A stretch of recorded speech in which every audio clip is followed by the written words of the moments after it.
सर्व रसिकांचं मनपूर्वक स्वागत करून आजचे वक्ते अविनाशजी कोल्हे यांची ओळख करून देतोय. खरं म्हणजे काही वेळेला असं अचानक आपल्याला काही गोष्टी कळतात. म्हणजे आता कोल्हे सर खरं म्हणजे 3 वर्षापासून आमची चांगली मैत्री आहे. वेगवेगळ्या लेवलवर आम्ही बोलत असतो, भेटत असतो. पण आत्ता परवा जे प्रशांत पोळ आलेले होते त्यांनी सगळ्या वक्त्यांची यादी बघितली आणि म्हणाले किती खरोखर तुम्ही खूप ज्याला काय म्हणायचं डिव्होटेडली एखाद्या गोष्टीवर काम करणारी माणसं इथे आणलेली आहेत. आता म्हणजे हेच बघा ना, अविनाशजी कोल्हे खूप डिव्होटेड आणि अतिशय चांगलं काम करणारे हे गृहस्थ आहेत. असं म्हटल्याबरोबर मी म्हटलं अहो ते माझे मित्र आहेत, त्यांना मी आणलं आहे. तर म्हणजे एका ज्येष्ठ माणूस, ग्रेट माणूस जो नॅशनल लेवलवर इंटरनॅशनल लेवलवर काम करतो त्यांना सरांच्या मध्ये हे सगळं जे काही दिसलं मला खूप छान वाटलं. त्यामुळे आता त्यांचा परिचय करून देताना काय काय सांगावं हा मला खरंच प्रश्न आहे. राज्यशास्त्राचे ते निवृत्त प्राध्यापक आहेत, ते मुंबईकर आहेत आणि अनेक वर्ष ते राष्ट्रीय राजकारण आणि आंतरराष्ट्रीय राजकारण यामध्ये मराठी इंग्रजीमध्ये वेगवेगळ्या साप्ताहिक सदर ते लिहित आहेत. आणि त्यांचं मुख्य म्हणजे कसं आहे, कुठल्याही गोष्टीचं खूप बारकाईनं निरीक्षण करून त्याचं व्यवस्थित परीक्षण करून आणि सगळ्यांना समजेल अशा तऱ्हेनं त्याचं विश्लेषण करून लिहिणं हा त्यांचा हातखंडा आहे. त्यांनी साल्झबर्ग, ऑस्ट्रिया, अमेरिका आणि इराण या देशांचा अभ्यास दौरा केलेला आहे. व्याख्यानं तर अनेक महाराष्ट्राभरात अनेक महाविद्यालयात, विद्यापीठात आणि अनेक प्रतिष्ठित व्याख्यानमालामध्ये ते व्याख्यान देत असतात. भारतीय राजकारण, राज्यघटना, भारतीय राजकारण, मराठी साहित्य हे सगळे त्यांच्या व्याख्यानाचे महत्त्वाचे विषय आहेत. म्हणजे केव्हाही आमचा फोन झाला तर कुठे आहात असं विचारलं की वेगवेगळी नावं निघतात की मुंबईत कधी असतात असा मला प्रश्न पडायला लागला. सर्जनशील लेखक आहे. त्यांचा एक कथासंग्रह सेकंड इनिंग नावाचा 2017मध्ये प्रकाशित झाला आणि या दीर्घ कथांच्या संग्रहाला राज्य शासनाचा पुरस्कार मिळालेला आहे आणि ते ई-बुकमध्येही उपलब्ध आहे. आज वाचनालयात गेल्यानंतर ते म्हणाले की मला असं वाटतं की माझी जी पुस्तक त्याच्यावर मी माझी स्वाक्षरी करतो, जे वाचक येतील त्यांना आनंद होईल. तर त्यांची जी काही पुस्तकं प्रकाशित झाली ती सगळी आपल्या वाचनालयात होती याचा मला अभिमानानं तुम्हाला सांगावं असं वाटतं. तर चौकट वाटोळी ही त्यांची पहिली कादंबरी 2018 साली प्रकाशित झाली आणि त्याला वर्धा इथला प्रतिष्ठित दाते पुरस्कार मिळालेला होता. मॅजेस्टिक प्रकाशनतर्फे 2018 साली हिंदू कादंबरी लेखन स्पर्धा झाली. त्यामध्ये त्यांच्या पंक्तीतलं पान या कादंबरीला पहिला आणि एकमेव पुरस्कार मिळालेला होता. ही त्यांची दुसरी कादंबरी. मॅजेस्टिक प्रकाशनतर्फे ती 2020 साली प्रकाशित झाली आणि तिला विदर्भ साहित्य संघ नागपूर तसेच वाङ्मय चर्चा मंडळ बेळगाव यांचेही पुरस्कार मिळाले. त्याची आता दुसरी आवृत्ती प्रकाशित झालेली आहे. ऑडिओ बुक स्टोरीटेलतर्फेही ती कादंबरी प्रकाशित झालेली आहे. जानेवारी 2024मध्ये त्यांची तिसरी कादंबरी वाळूचे किल्ले ती प्रकाशित झाली आहे. आणि अमराठी नाटकांची त्यांना प्रचंड आवड आहे. म्हणजे मराठी सोडून इतर सगळ्या, म्हणजे मराठी बघतातच, मराठी बघत नाही असं म्हणत नाही मी, पण इतर इंग्रजी, हिंदी किंवा इतर वेगवेगळ्या भाषातली जी नाटकं मुंबईमध्ये होतात, अमराठी नाटकं होतात, त्यांच्यावरती त्यांची मास्टरी आहे. तर त्यांनी रंगदेवतेचे आंग्ल रूप मुंबईतील अमराठी रंगभूमी हे पुस्तक 2016 साली त्यांचं प्रकाशित झालं आहे.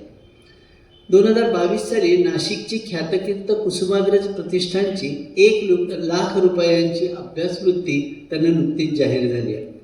अक्षरांच्या वाटेवर या मालिकेमध्ये मुंबई दूरदर्शनवर एक मुलाखत 11 सप्टेंबर 2022 साली झाली. त्यांनी अनेक उत्तम पुस्तकांची भाषांतरं पण केलेली आहेत. पंतप्रधान डॉक्टर मनमोहन सिंग यांचं चरित्र, भारताची फाळणी, गदर चळवळ ही सगळी पुस्तकं त्यांनी इंग्रजीतून मराठीत आणलेली आहेत. अनेक वेळा नाट्यस्पर्धांचे परीक्षक म्हणून पण ते जात असतात। मे 2022मध्ये कोल्हापूरला अंतिम फेरीसाठी ते महाराष्ट्र राज्याच्या त्याच्यामध्ये परीक्षक होते। ऑक्टोबर 2022मध्ये नगरला प्राथमिक फेरीसाठी होते। नोव्हेंबर 2023मध्ये नागपूर केंद्रावरती लोकांकिका एकांकिका स्पर्धेच्या निमित्तानं ते गेले होते। डिसेंबर 2023 ठाणे येथे नमो एकांकिका स्पर्धेच्या अंतिम फेरीचे ते परीक्षक होते आणि मुंबई मराठी पत्रकार संघातर्फे दिवाळी अंक स्पर्धा 2023 तिथं पण कोल्हसकर परीक्षक म्हणून होते।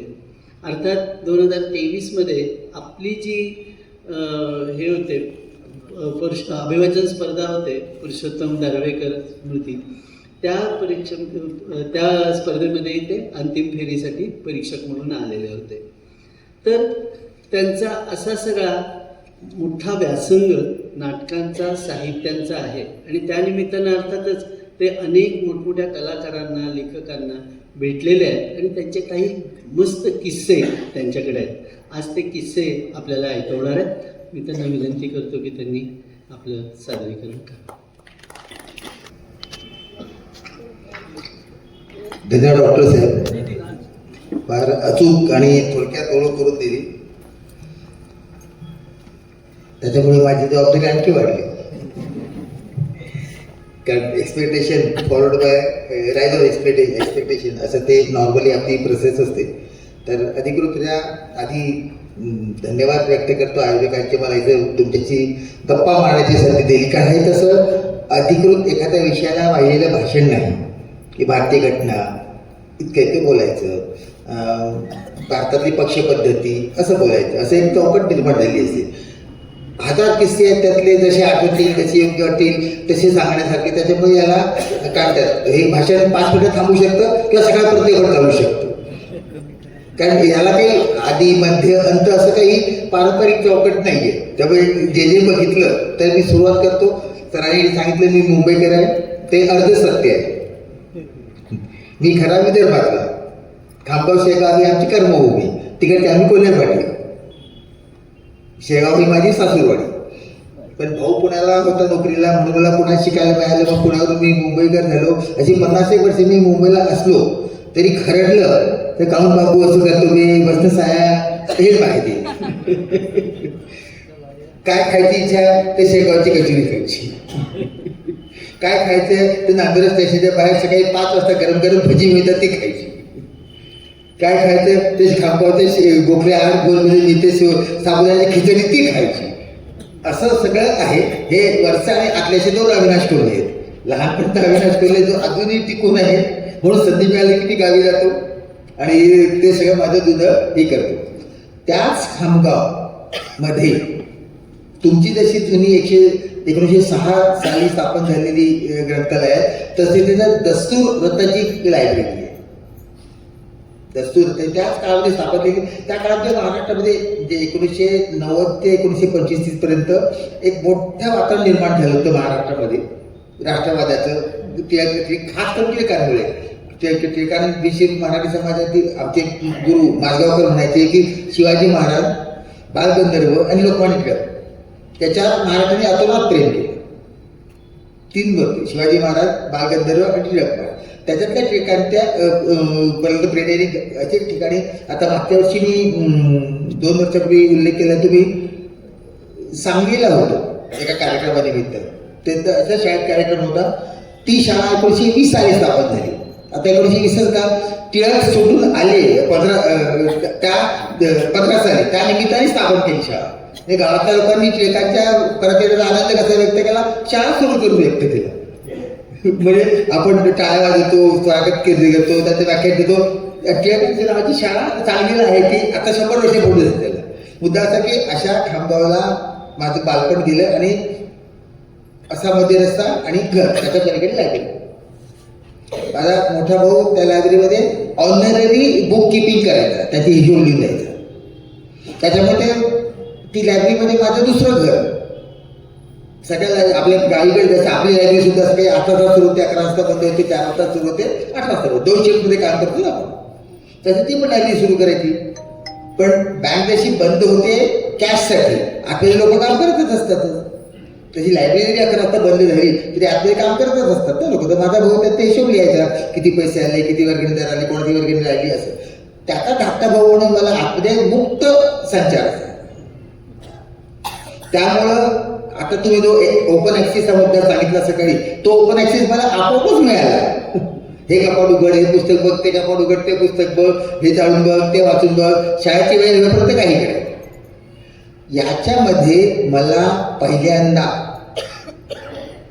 अनटोल्ड स्टोरी हे पुस्तकाचं मराठी भाषांतर सापडलं. आता अनटोल्ड स्टोरी काय, तर 62 साली जेव्हा पहिल्यांदा चीनने आपलं आक्रमण केलं, त्यात भारताचा बचावाची जबाबदारी लेफ्टनंट जनरल BM कौल नावाच्या सैन्याधिकारीकडे होती.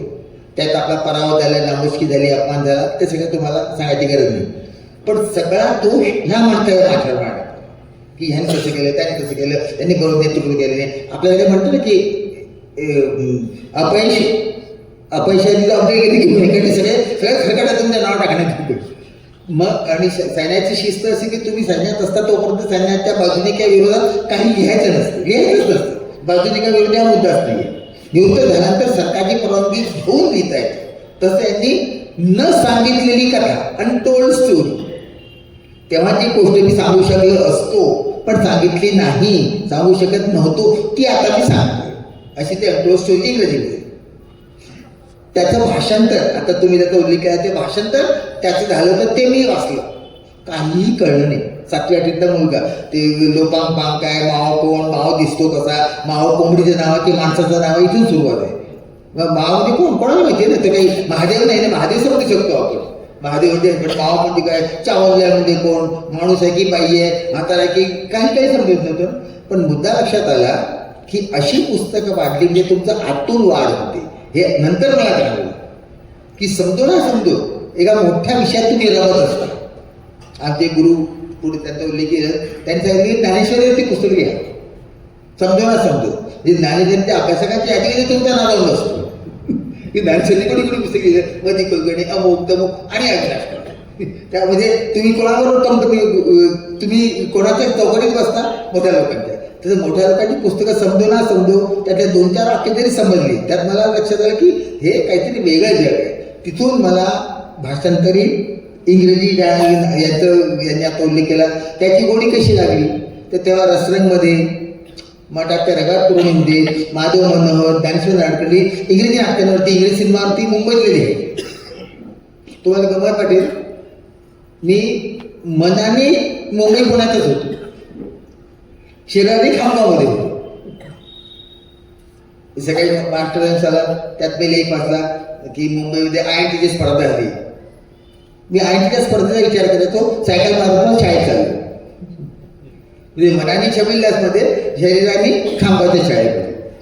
असा तो दुहेरी प्रवास होता. थोडे भावामुळे मला ही साईट आम्ही आग्रह का धरला, तर त्या लायब्ररीमध्ये वि.स. खांडेकरांचं अमृतवेल कादंबरी मी वाचते, त्यावर खांडेकरांची सही होती.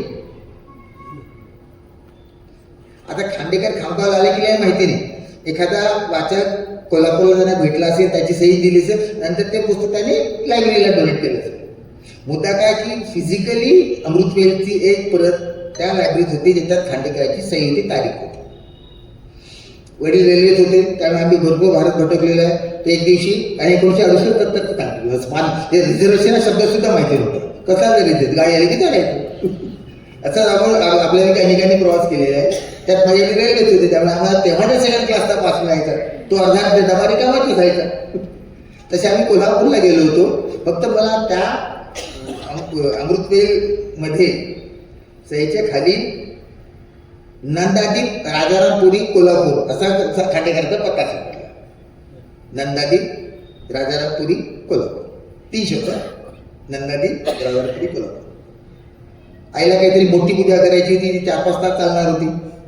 आई अंबाबाईच्या देवळात. मी आईच्या हळूच कानात लागलं, म्हटलं मी खांडेकरांना भेटू. अमृतवेल तिने वाचली होती, त्यामुळे तिला खांडेकर माहिती होती. तिला दार पटकन जाऊ नये. मी 68-69 साली हाफ पॅन्ट घातलेला मुलगा खांडेकरांना भेटू. आणि 2च वाक्य की मी खामगावला असतो, तुमचं वाचन मला खूप आवडलं, ते लिहत होते, लेखणी करत होते. तिथून मला लक्षात आलं की बरं त्यांनी काय मिळालं, मला असा आनंद मिळाला मला शब्दात सांगता येत नाही, आजही सांगता येत. आता लेखक झालं 4-5 पुस्तकं आहेत, लिहित असतो, शब्दाच्या माध्यमातून सगळं व्यक्त करायचं असतं, हे सगळं मान्य, हा माझ्या कामाचाच भाग आहे. हे तुम्ही प्रसंगात सांगा मी तुम्हाला शब्दात लिहून दिलाच पण नाही, लेखक काय कामाला. तरी आज मला सांगता येतं की त्या क्षणी मला काय मिळालं, पण काहीतरी अद्भुत मिळालं. आपण म्हणतो ना की मला ते सांगता येते शब्दात, असा तो आनंद मिळाला. त्याच्यानंतर मग पुण्याला शिकायला आलो, आकुर्डीला राहायचो. ते पुण्याला किती लोकांना मी बोलतो तो मला माहिती नाही, मला जुना ओल्ड बॉम्बे पुन्हा रोड, तिथून बस पकडायची, ती बस ओल्ड बॉम्बे पुन्हा रोडने आणि इंजिनिअरिंग कॉलेज आहे तिथं ती वळून अशी पुण्यात शिरते. तोपर्यंत ती एका प्रकारे पुण्या बाहेर असते, मुंबई पुण्या रोड. त्याच्या अलीकडचा स्टॉप म्हणजे वाकडेमध्ये. एक दिवशी बसमध्ये बसलो होतो, सहज खिडकीतून बाहेर बघितलं, पंचवटी गदी बांधली होती. प्रामाणिकपणे गादी पाठवली तरी खरं राहतात, ताबडतोब बसून खाली येतो. त्या परिस्थितीला प्रवेश घेतला तेव्हा फुलपॅन्ट घातलेली, ती हाफ पॅन्ट नव्हती, माटी करायला जाऊन भेटलो. सही आहे म्हणजे त्या माणसाचं रामायण आपण रेडिओवरती ऐकत होतो, तो माणूस आपल्या कॉलेजमध्ये वेगवेगळी सही देतोय, ही गोष्ट म्हणजे स्वप्नातली कटाली अशी होती. आणि त्या मी खामगावसारख्या एका निम्न शहरी भागातून पुण्यासारख्या सांस्कृतिक राजधानीमध्ये महिन्या 15 दिवसात झाले होते. पण एक साहित्य वाचून एक कॉन्फिडन्स येतो की आपण भेटू शकतो. खांडेकरांना भेटून आलो होतो, पण भेटू. आणि मग पुण्याच्या सांस्कृतिक विश्वामध्ये रमलो, वाचन वाढलं. त्यातली एक गंमत मला खूप आवडते. श्रीधर जोशी आपल्या सगळ्यांना माहिती आहे, त्याचे गाजलेलं पुस्तक आहे पुणे. पुण्याविषयीचे ते लेख आहे. खूप वर्षापूर्वी म्हणजे मी शाळेत होतो तेव्हाचं त्यांचं सदर यायचं महाराष्ट्र टाइम्समध्ये. मी नाव बघा केवढं लांबलंच आहे. मी श्रीधर जोशी पुण्याहून लिहितो की, हे सदराचं नाव आहे, ऑफिसच्या सदराचं नाव आहे. नावाची ते मुंबई पुढे गाडीचं नाव आहे कोणाला माहिती. मी श्रीधर जोशी पुण्याहून लिहितो की, असं दर 15 दिवसांनी 8 दिवसांनी तो लिख यायचा पुण्याविषयी कुठल्या तरी गोष्टीमध्ये. त्याच्यात त्याने एका लेखात असं लिहिलं, ते पुस्तकात आहे, आपल्या ते पुस्तक असेल तर घ्या. पुणे, मला वाटतं श्री विद्याने प्रकाशित केलेलं आहे. श्रीधर जोशी ग्रॅज्युएट झाले, तो काळ होता स्वातंत्र्याच्या जवळ जाण्याचा, 40, 42, 43, 45. दुसरं बाहेर संपलं होतं, त्याच्यामुळे बेकारी वाढली होती. माहिती जेव्हा वाढतं तेव्हा सगळ्यात वाढतं, तेव्हा पटापट नोकऱ्या मिळतात. श्रीधर जोशीनेच असं दिलेलं आहे की तेव्हा मॅट्रिकचे सर्टिफिकेट दाखवलं की कारकून, ग्रॅज्युएटचं सर्टिफिकेट दाखवलं की ज्येष्ठ कारकून. हे लोअर डिव्हिजन क्लर्क, अपर डिव्हिजन. सायकलवरती घ्यायचं, झेरॉक्सचा शब्द सुद्धा नव्हता, ट्रू कॉपी नावाचा प्रकार होता, आठवतं ते टायपीच्या बाजूला आपण ट्रू कॉपी करून हे करायचं, खाली स्लॅश ट्रू स्लॅश असं टाकायचं. तो काळ बघितली आहे की नाही आपण. तशी ट्रू कॉपी घेऊन जायची, कोणतं ॲबिसी त्याला दाखवायचं आणि तुझ्यामध्ये आपण. हा सगळा प्रकार महाविद्यालयाचं संपायला आलं तसं संपायला लागलं. त्यामुळे यांना नोकरी मिळत गरीब.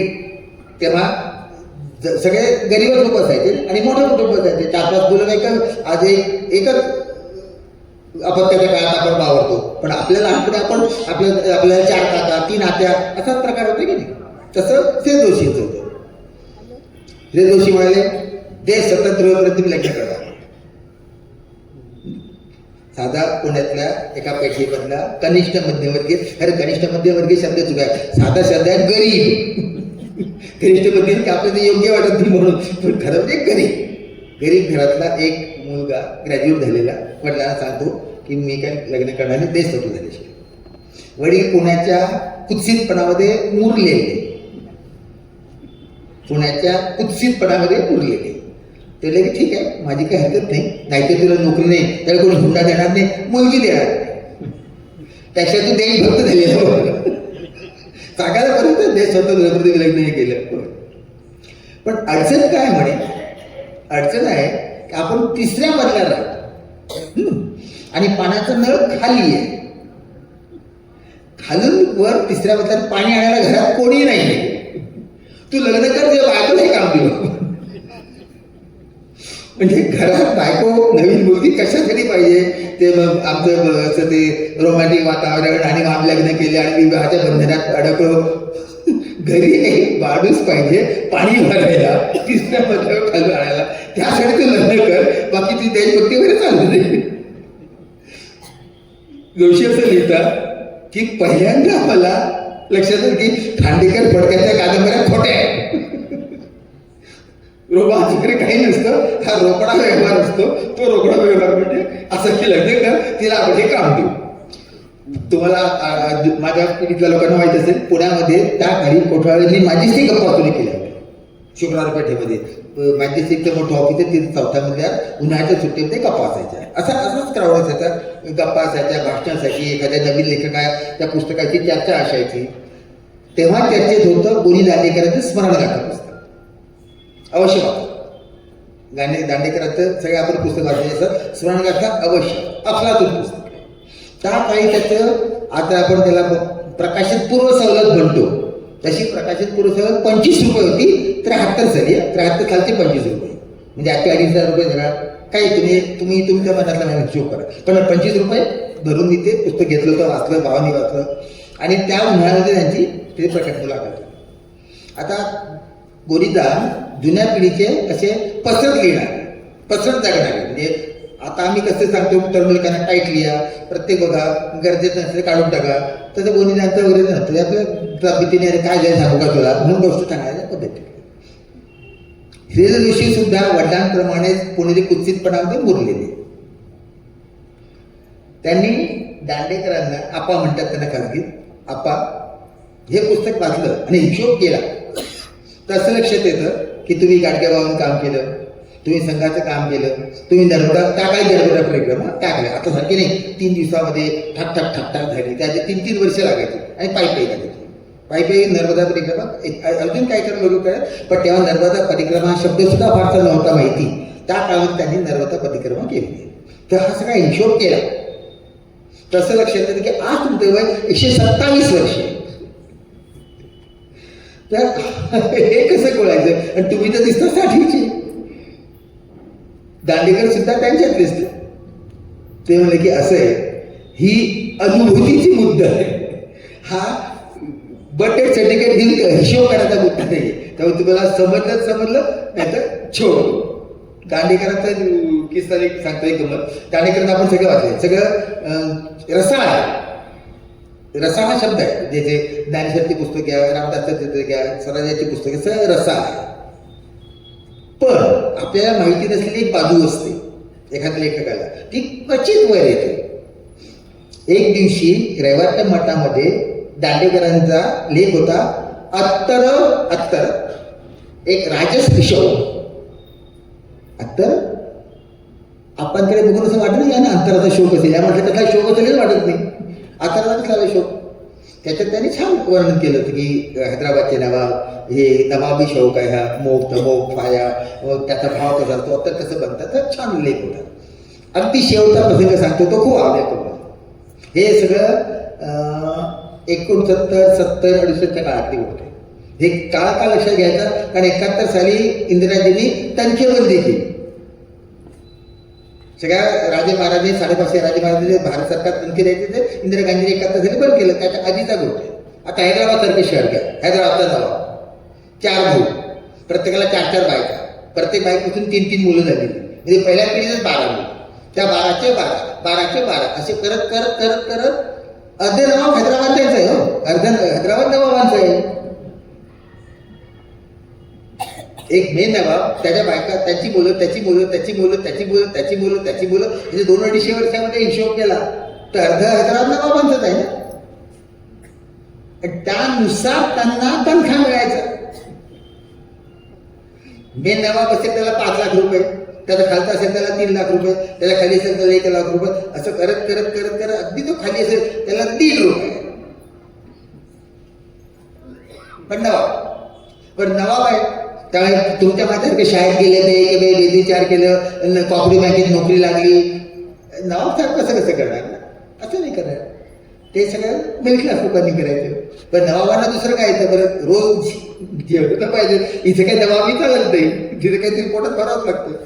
मग बरेचसे गरीब नवाब टांगा चालवायचे, कारण घोडा समजतो आम्हाला. आमच्या 1000 वर्षापासून आम्ही आलो घोड्यावर बसून. I can handle as a tribe, as a trade, as a community, we are comfortable with horses. आम्हाला घोडे समजतात. मग घोडे समजता घोड्याचं काय करायचं? लढायचं संपल्या, भारत समजून झाला. आता बंदुकांची लढाई असते. आता घोड्यावर तलवार बसून ते तानाच्या काळात चालायचं, आता नाही, आता वरून बॉम्ब पडतात. मग घोड्यावर दुसरा उभं काय, टांगा टांगा. हा तनखा वार्षिक असायचा, वर्षातून एकदा मिळायचा.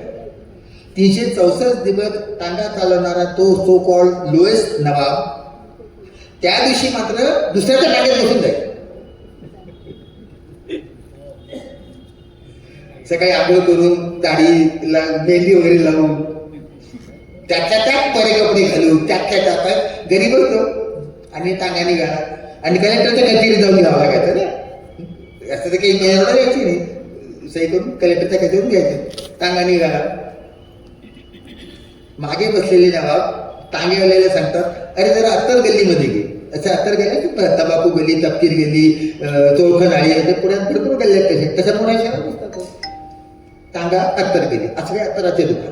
अत्तर सेंट नाही, ते फुसफुस नाही, सेंट बाटली काढायची. तो लगेच एक धावत येतो, काय पेश करू. तो म्हणतो की काय अत्तरचा भाव आहे, 70 रुपये तोळा. तोळा तोळा कोणाशी बोलतो? नवाब साहेब किलोमध्ये बोल, किलोमध्ये. तोळा हुए काय, किलो की बात करो है, नवाब साहेब आए हुए. 500 रुपये तोळा, 500 रुपये किलो. नवाबाला पेन्शन 1.5 रुपये वर्षात. हा सांगतो 500. नवाब साहेब कशी होतं. ठीक आहे यार, अभी एक फायाही देतो 500. आता हा लेख दांडेकर लिहिता, ही यांनी गंमत लक्षात घ्या. म्हणजे दांडेकरांना हाही एक अंग होता. पुण्याचाच विषय निघाला. पुण्या माझ्या भविष्यामध्ये फार महत्वाची जागा ठेवली. श्रीधर व्यंकटेश केतकर, ज्ञानकोशकार. त्या काळी बाबासाहेबांप्रमाणेच अमेरिकेत गेले, PhD मिळवली, भारतात परत आले. येताना एक परदेशी पत्नी पण घेऊन आले. म्हणजे डिग्री बी आहे, बहु बी लेखी. ती जर्मन ज्यू होती. नंतर तिने स्वतःला भारतीय नाव घेतलं, शीलवती केतकर. तिचं पुस्तक पण आहे. हे मीच सांगितलं पाहिजे. तर अप्रतिम गोड आठवणी आहेत की एक परदेशी बाई त्या काळी एका मराठी माणसाचे लग्न करून पुण्यामध्ये सासरी गेले.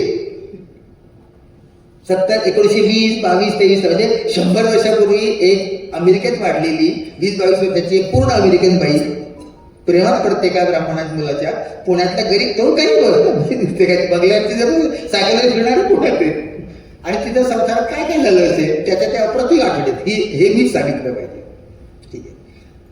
केतकर आले, PhD झालेले. डोक्यात स्वप्न काय, विश्वकोश काढायचा, ज्ञानकोश काढायचा.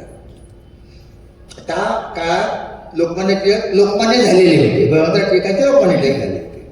त्यावेळेस त्यांच्या गायकवाड रोज संध्याकाळी दरबार, काय रे बाबा काय चाललंय तुझं, काय यायचं, कशी गप्पा. संध्याकाळी आपण त्याचं कधी आजकाल नाचावर बसतात बोलत असेल, बळवंतरावकडे जायचे का.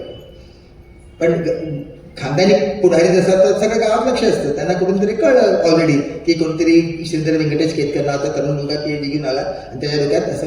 त्यांना माहीत होतं न भेटतं की कोणतरी केतकर नावाचा मुलगा. आणि गावातला प्रत्येक माणूस आज नव्हत्या गायकवाड वाडे येणार. त्याप्रमाणे एका प्रकारे वाढत बघत होतं. सगळं काय रे बाबा तू, हा मी केतकर असं. हां ऐकली होतं. काय कसं काय म्हणजे काय पुढे काय करायचं. आता अमेरिकेत शिकून आला, PhD झाला, मला ज्ञानकोश काढायचा.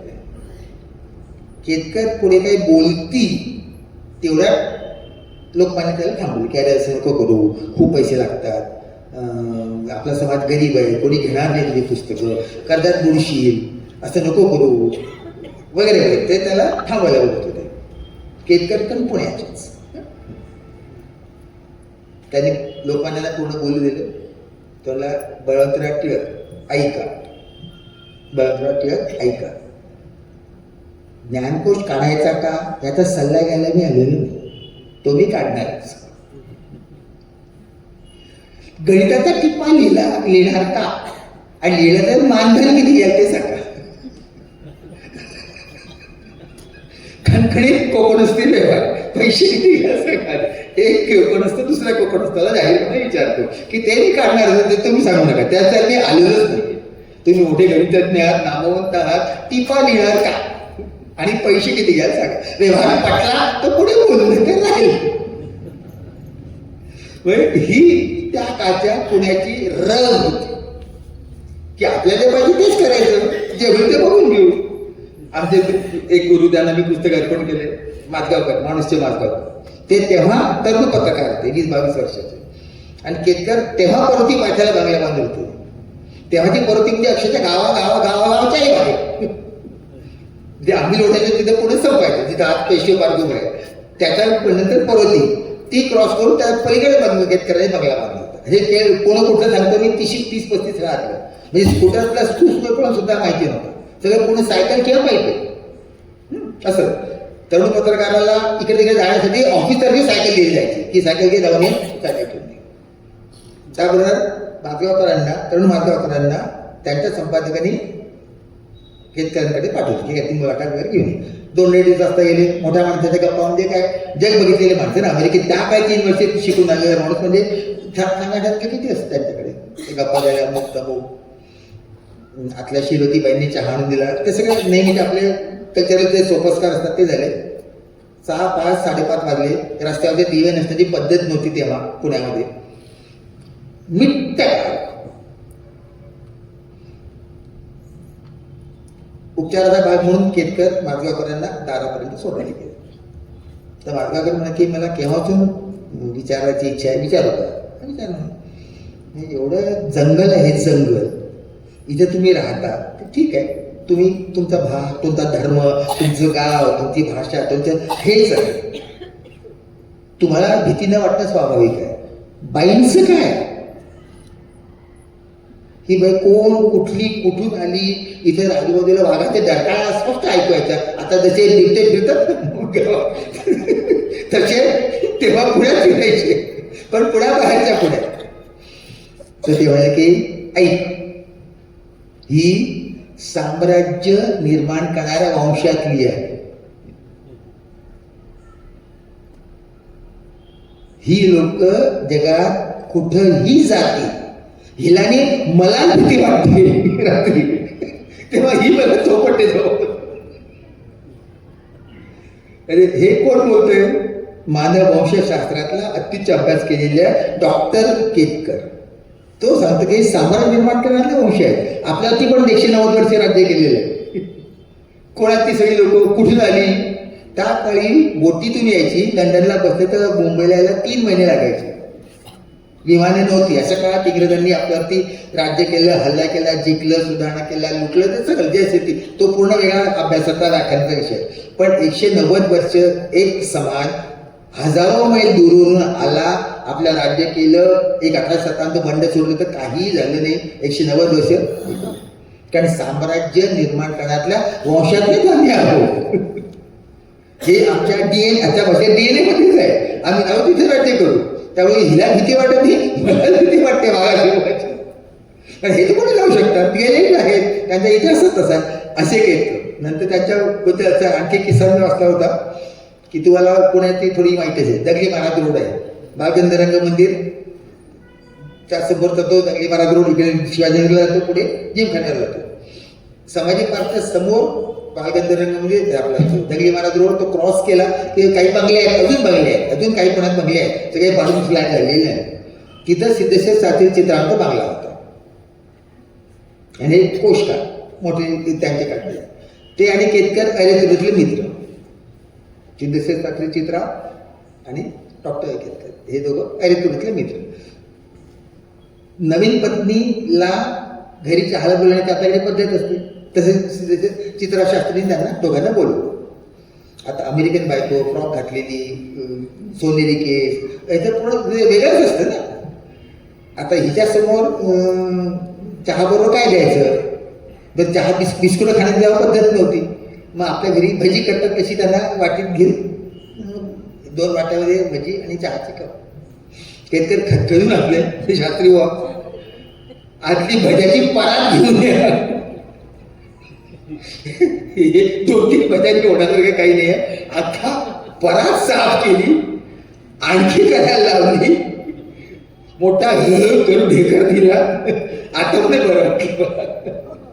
3 वर्ष अमेरिकेत राहिला. मी जे सुरुवातीला सांगितलं की अमेरिकेत राहिला का न राहिले का, मुद्दा काय आहे की तुम्हाला तुमचं माती विसरता येत नाही. तुम्हाला आता उल्लेख केला मी की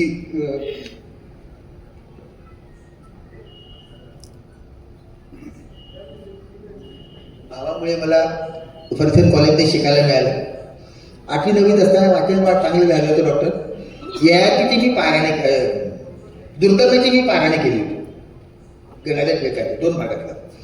आणि तेव्हा ठरवलं होतं की शक्य झालं तर फर्ग्युसनमध्ये शिकायचं. बळवंतराव टिळक, गोपाळराव आगरकरांनी स्थापन केलेल्या कॉलेजमध्ये शिकायचं. भावाला नोकरी लागली, त्याच्यामुळे मला ती संधी मिळाली. शिकवायला मला भालवा केले. आता आवाज नाही पाहिजे, भालवाने शिकवलं. प्रोग्रेसिव्ह ड्रामॅटिक असोसिएशनचे संस्थापक संपादक संस्था प्राध्यापक भालवा केळकर यांनी मला ऑर्गॅनिक केमिस्ट्री शिकवली.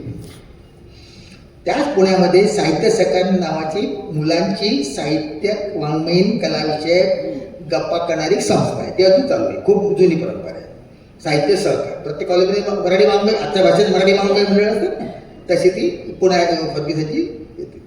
त्याच्या अंतर्गत एकदा भालबांशी गप्पा काढण्याचा कार्यक्रम ठरला. मी पण गेलो. कोणते त्यांना विचारलं परफॉर्मिंग आर्ट, कथाकथनला परफॉर्मिंग आर्ट होऊ शकतं का, त्यांनी त्याचं उत्तर दिलं हो वगैरे वगैरे. मुद्दा तो नाही. मुद्दा त्यांनी जो नंतर तो किस्सा सांगितला तो माझ्या अजून लक्षात आहे. 50 एक वर्ष झाली असतील. भालबा केळकर शाळेत होते पुण्यात 8वी 9वीमध्ये. आणि दरवर्षी शाळेला मुख्य पाहुणा म्हणून कोणाला तरी बोलवतात. तसंच तेव्हा साहित्य सम्राट नचिन केळकरांना बोलवलं.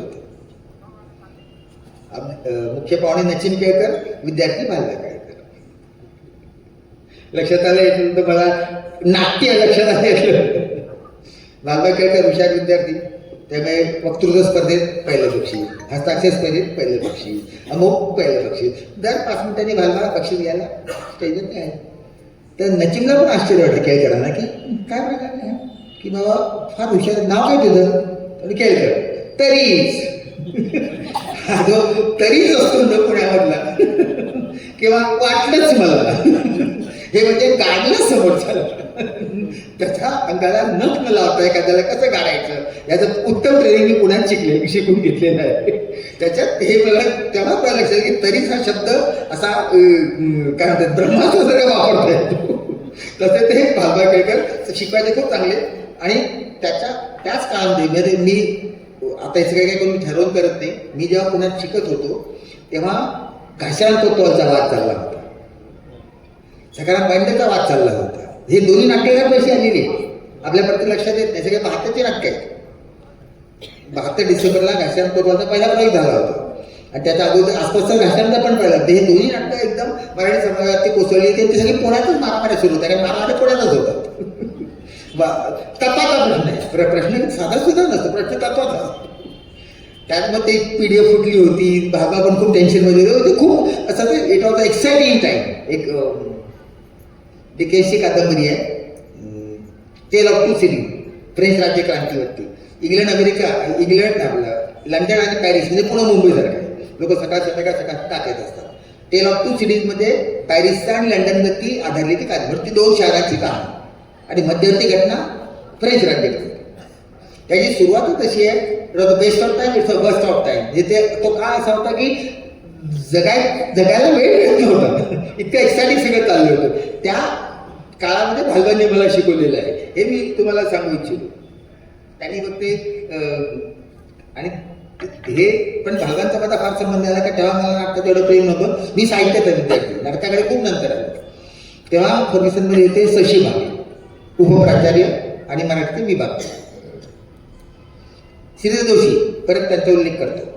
त्यांची दुसरी चरित्रात्मक कादंबरी रघुनाथाची पकड, रथोकरनंती, आडी कर्वे, समाजशास्त्र, कुटुंब नियोजनमध्ये महर्षी कर्व्यांचे 2-3 मुलं आहेत. त्याच्यातले आडी कर्वे, डीडी कर्वे म्हणजे इराटी कर्वेचे पती, गौरी देशपांडेचे वडील, ते डीडी कर्वे, ते फर्ग्युसनचे प्राचार्य. आडी कर्वे म्हणजे पुण्याला मुंबईला विल्सनमध्ये गणित शिकवायचे आणि समाजशास्त्राचा प्रचार करायचे. त्याची गंमत अशी की विल्सन कॉलेज, लक्षात घ्या विल्सन कॉलेज म्हणजे कॅथलिक लोकांचं कॉलेज. धर्माचा मुद्दा नाही आहे, त्याच्यातला जो ड्रामा आहे तो सांगतो. आणि आधी कर्वे उत्तम इंग्रजी मॅथमॅटिक्स शिकवायचे आणि फावल्या वेळात कुटुंब नियोजनाचा प्रचार करायचे. दोन गोष्टी लक्षात घ्या. कॉलेजच्या काळात गणित शिकवायचं, कॉलेजचं काम संपलं की कुटुंब नियोजनाचं काम सुरू करू. ह्या तक्रारी विल्सन कॉलेजच्या व्यवस्थापनाकडे गेल्या की आपल्या सावरचा एक प्राध्यापक कुटुंब नियोजनाचा प्रचार करतो जे आपल्या धर्माच्या विरोधात आहे. गर्भपात, फॅमिली प्लॅनिंग हे ख्रिश्चन धर्मामध्ये आजही मान्य नाही. तर युरोपमध्ये काही देश अजून आहेत जिथं गर्भपात मान्य नाही, कायदेशीर नाही. कारण त्याच्या त्या बेसिक धर्म चूक आहे का त्या मुद्दा नाही. We are not here for that discussion. मी फक्त तुम्हाला माहिती देऊन सांगतो, कारण त्याचा पुढच्या सोयीशी संबंध आहे. मग प्राचार्याने आडीकरांना बोलवून घेतलं. बरं, आडीकर नामवंत प्राध्यापक, असं फटकन काढून टाकता येत नाही. कारण चांगल्या प्राध्यापक कोणाला हवा असतो की 150 विद्यार्थी त्याच्याबरोबर भोवती फिरतात. उद्या बाहेर 9वी 10वीतली मुलं त्यांना दोन्हीकडे येतात. असं ते एक मोठी त्याच्यामध्ये अभ्यासाची इकॉलॉजी असते. तर यांना काढणं तसं इतकं सोपं नाही आहे. मग त्याने समजून सांगितलं. ते म्हणे की काय करू, पण मला हे मनापासून वाटतं आणि हे देशाचं काम आहे, कसं करायचं. तर मग शेवटी प्राचार्याने त्यांना अल्टिमेटम दिला की एक तर नोकरी सोडा त्या काही किंवा तुम्हाला जे करायचं ते करा. आडीकरांनी 1 सेकंदात त्याने कसं राजीनामा दिला. आणि आता जे सांगितलं ते लक्षात घ्या. आपल्या समाजात किती मोठी लोक होऊन गेली त्याचा मला तो आपला अभिमान वाटला पाहिजे की गणित शिकवायला कोणी मिळेल हो तुम्हाला, पण समाजशास्त्राचं कुटुंब नियोजनाचं कार्य माझ्याशिवाय कोणी करणार नाही. त्यामुळे मी ही नोकरी सोडतो. आणि मग पुढे त्यांनी समाजशास्त्र मासिक काढलं वगैरे. त्या रघु कर्वेंवर श्रीधर जोशींनी रघुनाथाची पकडली ही त्याची कादंबरी आहे. त्याच्यावर नंतर सिरियल पण आधी आनंदी गोपाळ, त्याचा केसानंतर येईल, पण आधी रघुनाथाची पकड. रघुनाथा पकड त्या कादंबरीविषयी मी तुम्हाला सांगत नाही. त्या कादंबरीला आता त्याला अचूक शब्द मराठीत एक ब्लर, कोणी आता त्याला पाठराखण म्हणतात, कोणी त्याला कौतुक म्हणतात, असे त्याला अनेक पर्यायी शब्द देण्याचा प्रयत्न सुरू आहे. पण अजूनही अचूक पर्यायी मराठी शब्द सापडले. ब्लर म्हणजे काय, तर ब्लर ते 22 लिहिलं. ते एवढंच असतं. मोजून 7-8 वाक्य असतात. आणि कादंबरी लिहिण्यापेक्षा ते लिहिणं जास्त अवघड असतं. कारण त्या 7-8 वाक्यात कादंबरीत काय सांगितलं तो सांगायचं असतं. कादंबरी आहे. 1,00,000 शब्द घे, 2,00,000 शब्द घे, 50,000 शब्द घे. इथं मला 60 शब्द आहेत, 60 शब्दात मला लिहायचे. तर जर त्याला फार चॅलेंजिंग असतं. जसं कविता लिहिणं चॅलेंजिंग असतं. मी कादंबरी लिहितो 3,00,000 शब्द, कवी 4 वेळेमध्ये पकडतो. त्या ब्लरमध्ये 22 लिहिलं होतं जे मला अजून पाठ आहे की रघुनाथराव कर्वे हा माणूस लोकोत्तर, असामान्य कार्य हाती घ्यावं, ते एकांडेपणाने करावं. असामान्य कार्य हाती घ्यावं. त्या काळी कुटुंब नियोजन, जेव्हा मुलं ही देवाघरची फुलं, आपल्या हातात काय असतं देवाचं वगैरे, इथं हा म्हणून सांगतो नाही नाही तुम्ही ते थांबवू शकता, थांबवलंच पाहिजे वगैरे, असं कार्य हाती घ्यावं. आणि त्याच्या पायी आता इथून मोठे पण सुरू होतं. त्याच्या पायी प्रियजनांचे झालेले आणि प्रियजनांनी केलेले त्रास सहन करायचे. जे लोकोत्तर कार्य मी सुरू केलं तर माझ्या पत्नीला त्रास होईल, माझ्या मुलाला त्रास होईल, माझ्या आईला त्रास होईल, माझ्या बहिणीला त्रास होईल, माझ्या पत्नीला टोमणे वाटतील, काय तुझा नवरा मूर्खासारखा वागतो, माझ्या मुलाला टोमणे वाटतील, काय तुझे वडील असं करतात. हे सगळं प्रियजनांना झालेले त्रास, प्रियजनांना पण प्रियजनांनी दिलेले त्रास की काय तुमच्यामुळे आम्हाला गावात दाखवय आहे, काय तुम्ही असं करता, कशाला असं करता. म्हणजे असा म्हणून 2 पातळ्यांनी लढतो ना. एक सिनेमा आहे ना आपला गांधीबाई फादर, महात्मा गांधी त्याचा पहिला मुलगा, किती ताणलेले संबंध होते हिरालाल. त्याला असं होतं की महात्मा बाहेरून माझ्या बाप म्हणून माझ्याकडे काही करा ना, मला नोकरी लावून द्या, मला भांडवल द्या, मला दुकान टाकून द्या. तुम्ही महात्मा लोकांसाठी माझ्यासाठी बाप आहात ना, बाप म्हणून काहीतरी करणार की नाही माझ्यासाठी वगैरे. हे प्रत्येक महापुरुषाला त्याच्या कुटुंबाकडून ताणतणाव सहन करावा लागतो. त्याचा ताणतणाव आडेकरांना पण सहन करावा लागला. भावेसरांनी ते जे वाक्य लिहिलं, प्रियजनांचे झालेले आणि प्रियजनांनी केलेले त्रास निमूटपणे सहन करावे, ही प्रेरणा माणसामध्ये येते कुठून. हे वाक्य वाचताना मला लक्षात की अशा माणसाची आपली, पण मी सायन्सला होतो, भावेसर आर्ट्सचे प्राचार्य, तेव्हा तसा संबंध नाही. जाता येता दिसायचे हे उपप्राचार्य, त्या तब्दील समाज राहिला पाहिजे. सिगरेट ओढताना पकडले तर 5 रुपये दंड होतो. त्या काही सिगरेट ओढणं कुठे महाभयंकरच आहे, त्यात मी 2 वेळा पकडला गेलेलो आहे. मी फर्ग्युसनमध्ये 2 प्राचार्यांच्या हाताखाली काम केलं. एक म्हणजे आत्ता सातारा जाऊन त्यांना भेटलो, त्यांचे मोठे बंधू देवदत्त दाभोळकर आणि दुसरे बाळ गाडगे विनोदी लेखक. तुम्हाला फर्ग्युसनचं लेआउट माहिती आहे की नाही माहिती नाही. अशी आत गेल्या की मेन बिल्डिंग आहे, इकडे लायब्ररी आहे आणि असं मध्ये पॅसेज आहे. मी असं टेकात सिगरेट ओढत चाललो होतो आणि दाभोळकरांनी आतून बघितलं, कोणाला पिऊन सांगितलं त्याला पकडलं. तर आता त्याच्या आधी गंमत सांगतो. दाभोळकरांसारखे जे प्राध्यापक त्या काही होते, त्यांच्या प्राचार्यांच्या केबिन बाहेर बोर्ड काय होतं मॅडम माहिती आहे? You are welcome walk in. प्राचार्य लिहितो, तुम्ही आत या, तुमचं स्वागत आहे. मीटिंग सुरू आहे, सर नाही आहे, बिझी आहे, मानकरी टकटक करायचं सांगायचं आणि पटकन सांगायचं सर माझा आय कार्ड झालं, ठीक आहे असंच. मीटिंग सुरू असेल, मीटिंग चालू असताना सुद्धा देवदत्त दाभोळकर मुलांना हे करायचं वाक्य दिलं होतं, you are welcome walk in. मला अजून आठवलं, you are welcome walk in असं प्राचार्यांनी होतं. काय सांगितलं, हाताला सिगरेट ओढताय, 5 रुपये भरा. 5 रुपये 74 सालचे. 1 रुपया सिनेमा यायचा, ते 5 सिनेमे गेले. हिशोब तर स्वतः गेले की हे 5 रुपये गेले म्हणजे काय झालं, 5 सिनेमे बघायला मिळाले. आज समजा 100 रुपयात ते 500 रुपये द्यायला पडलं काय झालं. सर मी चौथा आणि सरदेश मी काढून देतो, तसे ते 5 रुपये काढून दिले होते. एवढेच आहे माझ्याकडे, नशीब वरचा शेड वगैरे काढून मागत नाही.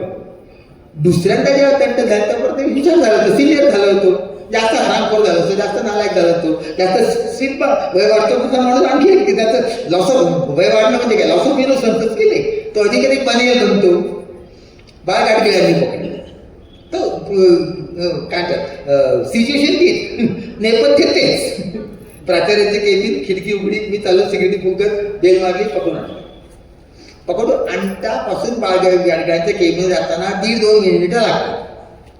त्या 1.5-2 मिनिटात मी माझी रणनीती ठरवली की 5 रुपये द्यायचे नाहीच. आता आपण सिनियर झालो, आता खड्ड्यात येईल, 5 रुपये देणार, पण मग बाहेर कसं पडायचं. इथं आंब्याचं प्रेम कामी मिळालं पाहिजे. म्हणजे मी सरस्वती पूजे का झालो का त्याच्या व्यावहारिक फायदे आहेत. तेव्हा पाटलांचं अखेर पडदा पडला हे पुस्तक आलं होतं, त्यांच्या विनोदी लेखांचं पुस्तक. त्याचं शीर्षक अखेर पडदा पडला. ते पुस्तक मी वाचलं नव्हतं, पण त्या पुस्तकाचं परीक्षण ललितमध्ये आलं होतं आणि माझा भाऊ ललितचा मराठी झाला होता. त्यामुळे परीक्षण मी वाचलं होतं. आज गेलं सिगरेट ओढतो म्हटलं सर सॉरी, पण सर मी तुमचं परीक्षण वाचलं, खूप चांगलं, मला फार आवडलं. ते असं द्या सोबत.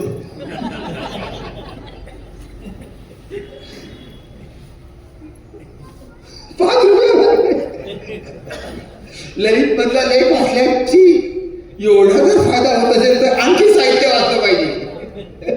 असाच एक वेगळा व्यावहारिक फायदा असतो की एक प्राचार्य, कारण त्यांना कल्पनाच येऊ शकली की 18-19 टीवायचा मुलगा सायन्सचा आर्ट्सचा असतं तर कदाचित सुटलं नसतो, पण सायन्सचा मुलगा आय कार्डवरती लिहिलंय, म्हणजे भलत्या ठिकाणी थापी वच्चे आलत नाही. कारण पहिला प्राचार्य कार्ड आय कार्ड टाकतो, आय कार्ड टाकलं टीवाय बीएस, ज्या सायन्स आहे टीवायचं आहे, 2 गोष्टी क्लिअर झाल्या.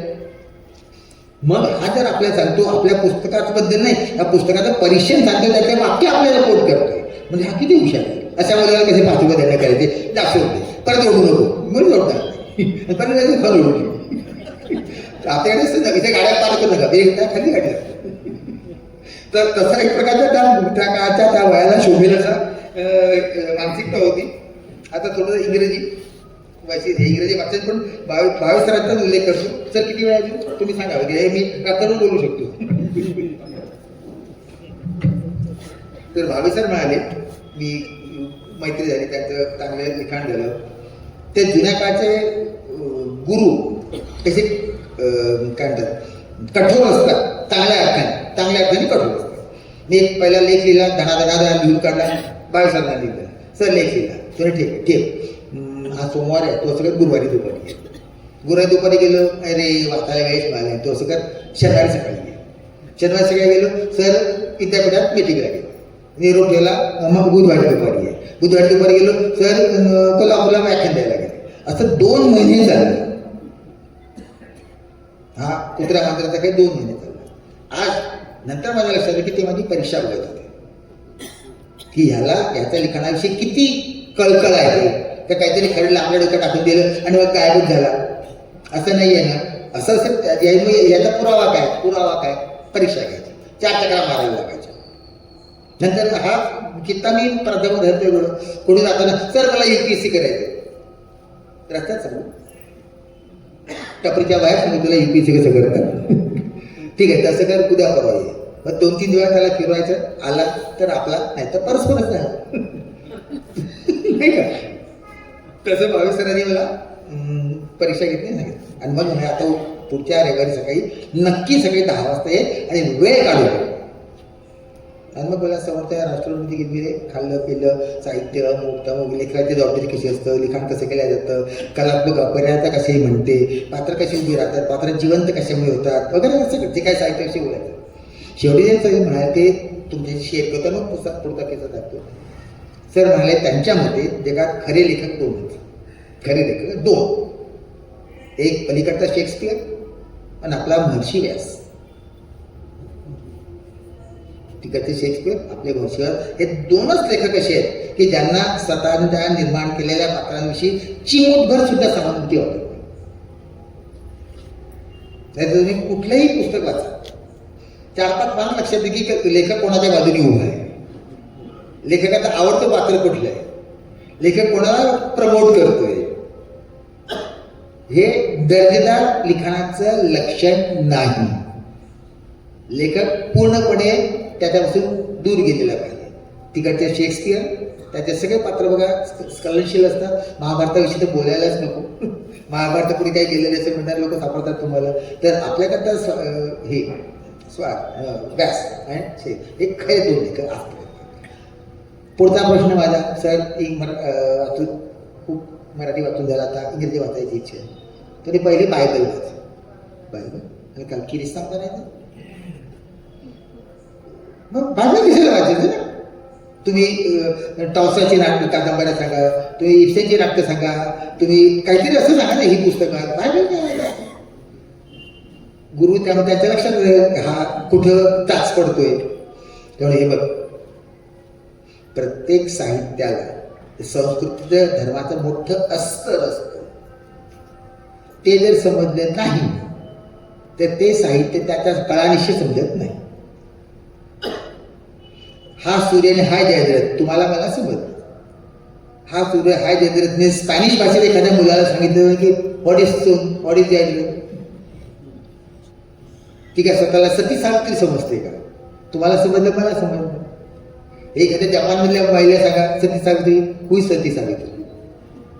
तुमचं कविता बोंबलली नाही तर सती सावित्रीच माहिती नाही. आणि अगदी स्वाभाविक आहे, कारण ती भाषा नाही आहे, ती संस्कृती आहे. तसं बायबलमधले 1,00,000 रेफरन्सेस इंग्रजी साहित्यात येतात. Lucifer's league, doubting Thomas, Ash Wednesday. Ash Wednesday काय राख लावलेला बुधवार काय झालं असं कसं येईल समजेल. मग त्यांनी उदाहरण दिलं की ख्रिस्ता ते 12 जवळचे अनुयायी होते. 12 सेंट पीटर, अमुक तमुक, सेंट लुईस वगैरे. त्यातला 12वा होता सेंट थॉमस. तो भारतात आला होता. भारतात ख्रिश्चॅनिटी आणली ती सेंट थॉमसने. त्या काळी तो बोटीत बसून कालिकेतला उतरला होता. 52 सरी ख्रिस्तपूर्व 52. त्यांच्या 10 त्याला खून झाला. मुद्दा तो नाही, तो सेंट थॉमस. शुक्रवारी आता गुड फ्रायडे येईल. शुक्रवारी ख्रिस्ताला खिळे मारून मारून मारून मारलं. त्या गुहेत त्याला त्याचं प्रेत टाकलं त्या कॉफीनमध्ये. आणि श्रद्धा अशी की तो रविवारी जिवंत झाला, रिझरेक्शन. म्हणून ईस्टर संडे. जसं अंड्यातून मूल बाहेर येतं तसं ख्रिस्त त्या पेटीत बाहेर. म्हणून शुक्रवार, शनिवार आणि रविवार हे 2 दिवस त्या लागोपाठ येणारे 2 दिवस ख्रिश्चॅनिटीमध्ये अतिशय पवित्र असतात. गुड फ्रायडे आणि ईस्टर संडे.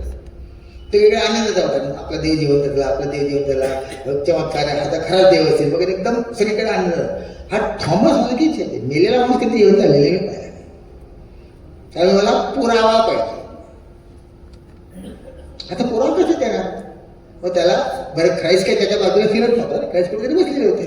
त्याला तिथे घेऊन गेले. ख्राईस्टच्या अख्ख्या शरीरावरती अमानुष मारहाणीच्या भाल्याच्या तलवारीच्या खुणा होत्या. हे आपण राणासंघाचं म्हणतो ना की त्याला खूप त्याचं शरीर तसं काहीच झालं. तुम्ही तो कधी सिनेमा मिळाला बघा, पॅशन ऑफ ख्राईस्ट नातं. सकाळी 8-8:30ला त्याला मारायला सुरुवात करतात, संध्याकाळी 4 वाजता मारून टाकतात. 8 तास नुसतं मारतात. चापकानी, कोणी येणार जाणार, कोणी भाला टोचतोय, कोणी फटके मारतोय, कोणी शूज काढून मारतोय, जसं वाटेल तसं मारलं. रक्तबंबाळ झाला होता. हा थॉमस जवळ गेला आणि ख्रिस्ताच्या एका जखमेमध्ये बोट घातलं आणि त्याला ओलं रक्त लागलं. तेव्हा त्याला होतं की हा, आता मला विश्वास बसला की हा मेला होता तो जिवंत झाला. याच्यावरून इंग्लिश लँग्वेजमध्ये वाक्प्रचार निर्माण झाला, डाउटिंग थॉमस. आता ही स्टोरी जर माहिती नसेल तर डाउटिंग थॉमस मध्ये संशय केला थॉमस, हे त्याचं भाषण झालं. पण तसं नाहीये, त्याच्या मागे पूर्ण ख्रिश्चॅनिटी उभी आहे. असे तर आपल्याकडे आपण म्हणतो त्यांनी हनुमान उडी मारली. इंग्लिश लिटरेचरमध्ये तुम्हाला असं दिसेल, इट वॉज अ लुसिफर्स लीप. लुसिफरने मारलेली उडी. हे बायबल, हे सगळं बायबलमध्ये आहे, जुना काळात नवा काळात. Lucifer leaf.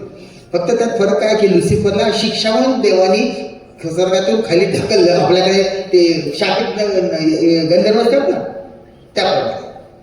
त्यामुळे आपल्या हनुमान उडीमध्ये सकारात्मक अशी आहे, एक मुलगा उडवून सूर्य पकडायला बघतो, इट्स अ पॉझिटिव्ह ऍक्टिव्हिटी.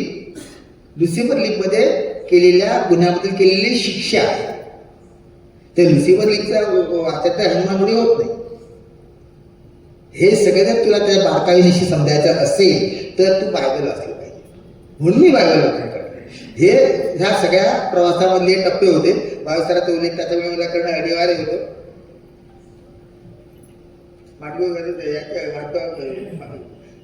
केतकरांविषयी सांगितलं तुम्हाला. आनंदी गोपाळ, आता आनंदी गोपाळ त्याचा गोपाळ ही चरित्रात्मक कादंबरी आहे. म्हणजे एक माणूस शिवाजी महाराजांची कादंबरी, तर it will be biographical novel. हे शिवाजी महाराजांचं चरित्र सगळ्यांना माहिती आहे. त्यातल्या समजा काही अंधारा जागा असतील तर त्या मी कल्पकतेने रवू शकतो, त्या चौकटीत खऱ्या वाटतील अशा. तसं या दोषींनी आनंदी गोपाळराव जोशी, त्यांची मुलगी आनंदी जोशी पहिली डॉक्टर, त्या काळी अमेरिकेत गेली. त्या काळी 1890-92 काळामध्ये, म्हणजे जायला 6 महिने यायला 6 महिने. ही थंडी आपण स्वेटर वगैरे घालणं, तिथं -2 -3 अशा थंडात एक पुण्याची 18-19 वर्षाची मुलगी तिथे राहिली. 3 वर्ष अभ्यास केला, डॉक्टर मिळवची पदवी मिळवली आणि येऊन फारसं कार्य न करता दुर्दैवाने त्यांना निधन झालं. ही स्टोरी सगळ्यांना आपल्याला माहिती. याच्यात हे सगळं घडलं कसं तर गोपाळराव जोशी नावाच्या विक्षिप्त विक्षिप्त पुण्यामध्ये एकीकडे विक्षिप्तांची मोठी परंपरा होती. या गोपाळराव जोशींनी आगरकरांची जिवंतपणे प्रयत्नात्रा काढली होती. जिवंतपणे प्रयत्नात्रा काढणारा हा गोपाळराव जोशी. त्याच्या डोक्यात वेळ होती की बायकोला शिकवायचं, आपण नाही शिकलो म्हणून काय. म्हणून त्यांनी सगळ्या लटापटा करून काय वाटते ते उलट सुलट करून बाईंना अमेरिकेला पाठवलं. बाई तिकडे शिकत होत्या, अभ्यास करत होत्या, अजून पत्र यायला 4 महिने जायला 4 महिने, कारण बोटीने पत्र येणार ना, विमान काही नव्हतेच, नो एरोप्लेन. एका पत्रात बाईंनी फोटो पाठवला त्यांचा समुद्रकिनारी अशा उभ्या आहेत. आपण आजकाल सेल्फी काढतो ना तसं, त्यासाठी समुद्रकिनाऱ्याचा फोटो पाठवला गोपाळराव जोशींनी. गोपाळराव जोशींनी तो फोटो बघितला आणि शिवाय देणारं पत्र पाठवलं की तिथे शिकायला गेली की माझ्या घराला गेली. समजते कोण स्वतःला.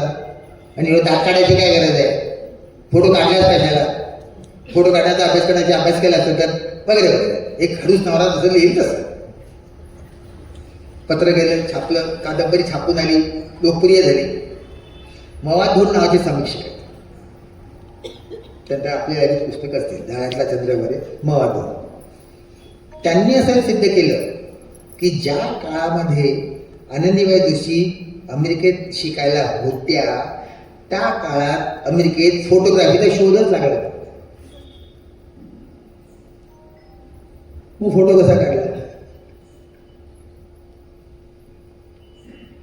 तू खोटं लिहिलं, चरित्रात्मक कादंबरीने खोटं लिहिलं.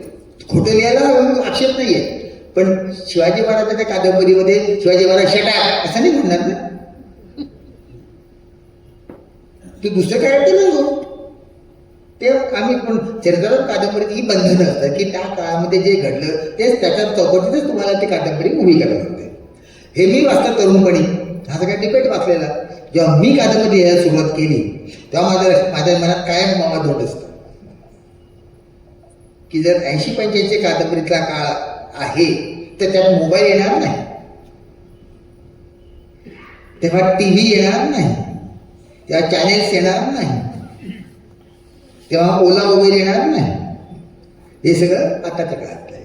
याचा फायदा कसा झाला, जी कादंबरी आता आपल्या लायब्ररीमध्ये आहे चौकट पाटोळी, ज्याचा उल्लेख डॉक्टरांनी केला, त्या कादंबरीचा काळखंड आहे 92 एक वर्षाचे 92 जून ते जुलै, एक 12 महिन्याची कादंबरी करून देणार 92 काळ.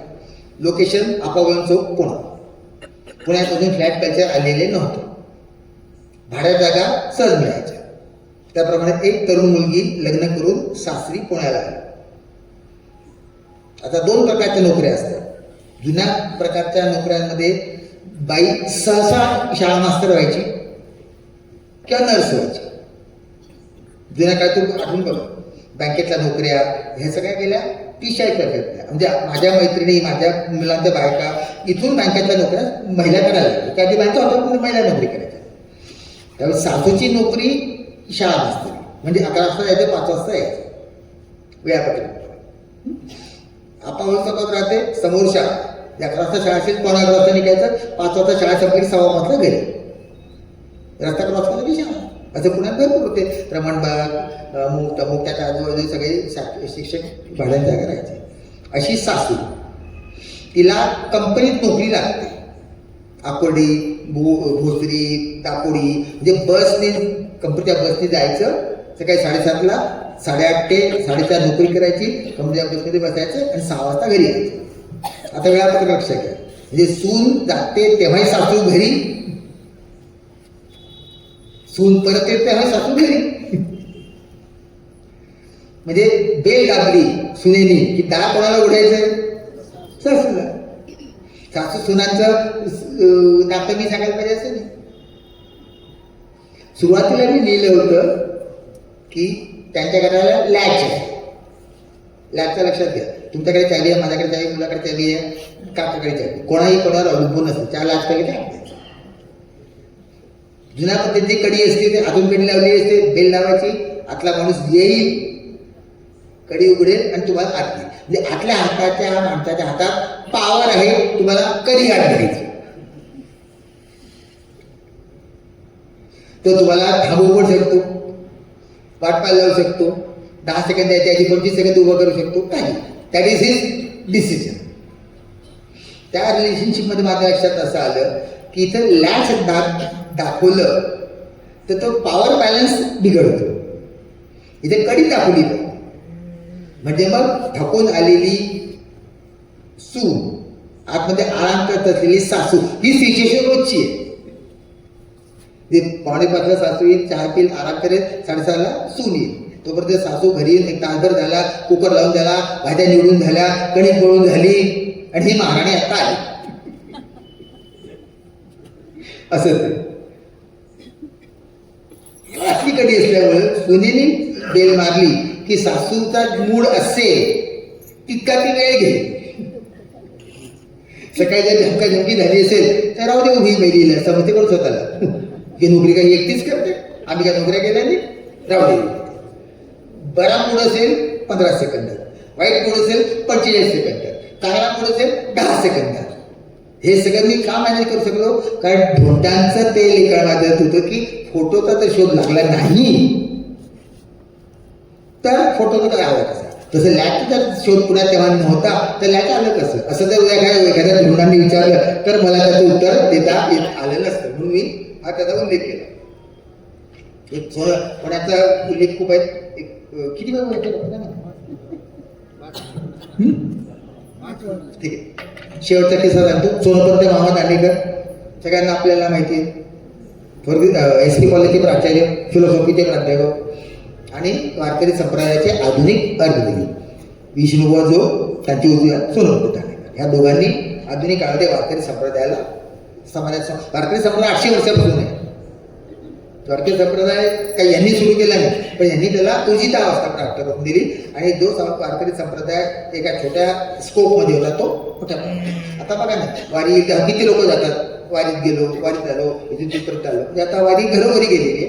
तसे हे सोनोत्तम मामा दांडेकर संत मामाचे गाडे अभ्यास. अत्रे तेव्हा संत तुकारामांची सिनेमा करत होते. अत्रे संत तुकारामांची सिनेमा करत होते. काम चाललं, स्क्रिप्टचं काम चाललं. त्यांना कुठेतरी कळलं की ते पुण्याला सोनोपंत दांडेकर ते खूप छान निरूपण करतात. त्याला ऐकायला गेलो. एस पी कॉलेज माहिती आहे तुम्हाला, एस पी कॉलेज मोठं पटांगण हे लावलेलं, मचांतर स्टेज, सगळे श्रोते तयार झाले. आता 5-10 मिनिटात मामा येतील आणि त्यांचं रसा व्याख्यान सुरू केलं. अत्रे आले फुल झुलत झुलत झुलत झुलत सरळ आले स्टेजवरती बसले वगैरे आणि त्याच्या मागं मामा आले. अत्रेने इकडे इकडे न बघता 1.5 तास उत्तम व्याख्यान दिलं तुकारामावरती, फुल नशेमध्ये, पूर्ण नशेमध्ये. पण तोपर्यंत रोज तुकारामाचा अभ्यास सुरूच होता. स्क्रिप्ट लिहिण्याच्या निमित्ताने सुरुवात वय काय होतं, सुरुवात काय करतात, तुकाराम दुकान कसं होतं, ते पण ते काय होतं वगैरे. म्हणजे तुकारामाचा अभ्यास सुरू झालेलाच होता, पूर्णत्वाला गेलेला होता. स्क्रिप्टचं काम सुरू होतं म्हणून नोट्स वगैरेकडे न बघता अत्रे तास देतात उत्तम दर्जाचे व्याख्यान दिले आणि आले तसे झुलत झुलत निघून गेले. सोनोपंत दांडेकर मामा उठले. त्यांच्या बाजूला त्यांचा एक शिष्य, त्याचं नाव सुद्धा नरू. सोनोपंत नरूला विचारतात, अरे नरू, मद्यपान करून माणूस इतका चांगला बोलतो का रे? मद्यपान करून माणूस इतका चांगला बोलू शकतो का? नरूनी जे उत्तर दिलं ते इतिहासात गाजलेलं आहे. ते माहिती नाही बाबा, पण उद्यापासून तुम्ही पिऊ नका. एवढं चांगलं आहे की मी पण 2 ग्लास टाकतो. चांगलं आहे ते आणखी चांगलं होईल. From good it will be better, from better is the best, it is best not the best. पण त्या मार्गात तुम्ही पडू नका. एवढं सांगतो आणि मी थांबतो. थँक्यू. नमस्कार. सरस्वती व्याख्यानमालेचे 8वे पुष्प डॉक्टर कोले सरांनी मांडले आणि त्यांनी स्वतःच्या लेखन विद्यार्थी दशेतले सगळे अनुभव सांगितले किंवा आणि वाचनामुळे त्यांना कुठले कुठले अनुभव आणि आज ते व्याख्यान देऊ शकतात चांगल्या प्रकारे. त्यांचा मी छोटेसे पुष्प आपले हे मानधन देऊन त्यांना हे करतो. सर्व श्रोत्यांचे आभार. आपण अशीच वेळेवर या आणि आमच्या सरस्वती व्याख्यानमालाला जास्तीत जास्त उपस्थिती द्या. धन्यवाद.